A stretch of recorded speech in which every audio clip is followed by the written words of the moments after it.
The first alarm came from Security Ring 3. The second came from the Admiral. By the third alarm, half of Charon Station was in lockdown. Commander Varric was already running when the report reached his wrist screen. 3 juveniles missing. Command level only. Varric opened the file while running. Then he stopped so hard his claws scraped the metal floor. They were Admiral Draxon's cubs, not cadets, not random station kids. The Admiral's cubs, Varric felt his throat tighten. Everyone on Charon Station knew what this meant. Draxon was not just respected, he was feared. A war commander, a siege breaker, a name that made pirate fleets turn and run, and now his children were gone. Varric rushed into central control. Status: Lieutenant Sev stood at the holotable, pale with stress. Last seen in the youth combat wing, Sir. After drills, they were sent back to quarters. They never arrived. How long, say Vivi hesitated? 5 hours, sir? The room went silent. 5 hours on a military station, a place full of locked decks, against cargo rails, reactor shafts, and danger. Varric clenched his jaw. Seal the transit rails, stop cargo movement, scan all decks for juvenile. Sign search every corridor, every shaft, every storage room. A junior officer spoke carefully. Should we search the human sector too? Varric turned. The human maintenance wing. Yes. Sir, protocol says the cubs avoid non-Caldron staff. Varric growled. Protocol also says cubs do not vanish. Search everything. The search spread fast. Armed teams swept training halls. Engineers checked vents and tunnels. Drones scanned storage, hydroponics, and old observation decks. Nothing every minute made it worse. Then Sev called on COMMS commander. We found them. Varric turned fast. Where Ring 12. Human. Liaison quarters. VARRIK. Froze. The human quarters. There was only one human there. Elias Hart. Maintenance specialist.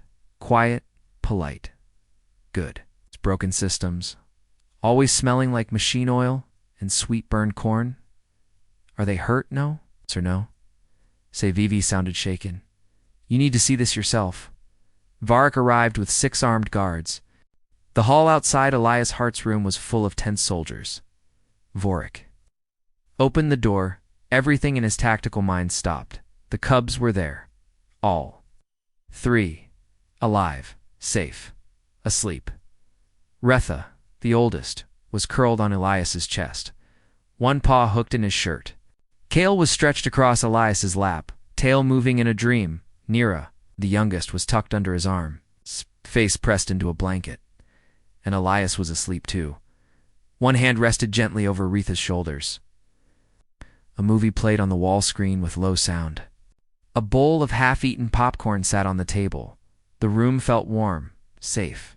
One guard whispered, "They are purring." Varric felt his pulse jump. Caldron. Cubs did not purr after early infancy. Not after training began. Purring meant comfort, trust, no fear. Varric stepped closer. None of the cubs moved. Nira only burrowed deeper into Ilias's side and made a tiny chirp.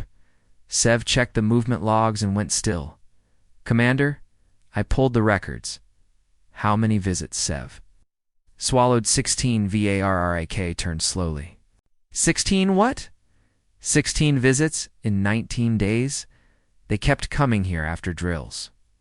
The room went silent again. 16 times. The Admiral's cubs had crossed the station to visit a human. Mechanic? No one reported it. The system marked it as harmless social contact. Varric looked at the sleeping pile again. For once, the system was right. A small sound came from the chair. Elias woke up. He looked at Varric, then the guards, then the open door, then the cubs. Sleeping on him, he sighed. Oh, I was wondering when someone would notice. Varric stared at him. You knew the Admiral's cubs were missing. Elias winced. I knew they were here. You let this continue for 5 hours, Elias. Look down at the cubs. They fell asleep. These are military cubs. Elias looked back at him. Yeah, I noticed. They're exhausted. The guards bristled. Varric lowered his voice. Explain, Elias. Shifted carefully. Nira clung tighter. He spoke softly. They started coming a few weeks ago.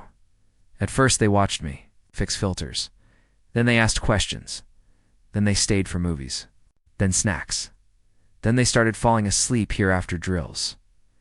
You should have reported this, Elias. Met his eyes, maybe. But if I did, it would lose the only place on this station where nobody grades them. The words hit hard. Retha stirred in her sleep. Elias gently scratched behind. Her ear ridge. Her purring got deeper at once. Every soldier in the room stared. Elias kept his hand there. Look at them, Commander Varric did. Kale had dark rings under his eyes. Retha had stress patches on her shoulder scales. Nira's forepaw twitched even in sleep. Varric had seen them many times. He never noticed. Then Varric's cum lit up. Admiral Draxon, priority command. Varric answered at once. Admiral, I am told my cubs have been found. Yes, Admiral, they are alive and unharmed. Then why are they not with me? Varric looked at the room. At Elias, at the cubs sleeping harder than soldiers after battle. He took one breath. Admiral, I think you should see this yourself. Admiral Draxon arrived in minutes. No one had to announce him. The hall changed when he entered. He stepped into the doorway, still in battle gear. Anger all over his face. Then he stopped, his eyes locked on the chair, on his cubs, on the human holding them. No one spoke, for the first time in years. Varric saw something new on Draxon's face. Confusion, not rage, not command, just shock. Elias gave a small nod, sir. Draxon spoke in a low voice. Why are my offspring on your body, Elias? Look down. Because your couch is too small. One guard nearly choked. Varric stopped breathing, but Draxon did not strike. He stepped closer. Retha smelled him, made a sleepy sound, and settled again, still purring. Draxon's claws slowly pulled back. Elias spoke first. They are good kids. Admiral Draxon snapped his gaze toward him. Elias did not flinch, sharp, curious. Funny. They ask smart questions. They protect each other. He looked at Kale. He acts tough when he is tired. He looked at Nira. She is scared to disappoint you. The room turned cold. Draxon spoke like a blade. Careful. Elias nodded. I am. That is why I am saying it softly. Nira woke a little. She saw her father and froze. Her body went stiff. Formal, disciplined. Afraid. Drax. Elias touched Nira's shoulder gently. You are safe. Nira's shoulder, gently. You are safe. Nira looked from Elias to her father. Then she slowly reached one paw toward Draxon. Not a salute. A reach. Draxon stared at that tiny paw. Then he crouched. Slowly, carefully, he placed his hand under hers. Nira climbed into his arm, still half asleep. She tucked her face under his chin and purred. Varric looked away for a moment. It felt too private. Elias spoke softly. They do not need less training, sir. They need room to breathe. No one answered. Everyone in that room could see the truth. The most feared commander on the station stood still, holding his child like she might break. 2 more cubs slept on a human who should have been a stranger. Draxon spoke without looking up. Commander Varric. Yes, Admiral. Record this as a controlled contact incident. Varric blinked. Sir, Draxn looked at Elias. Effective now. The human gets supervised developmental access to my cubs after training cycles. The room stared. Elias let out a slow breath. That is a very official way to say movie night. Draxon's mouth moved a little, almost a smile. Do not make me regret this. Human Elias looked at the cubs, then back at Draxon. I will not. Retha tightened her grip on Elias's sleeve in her sleep.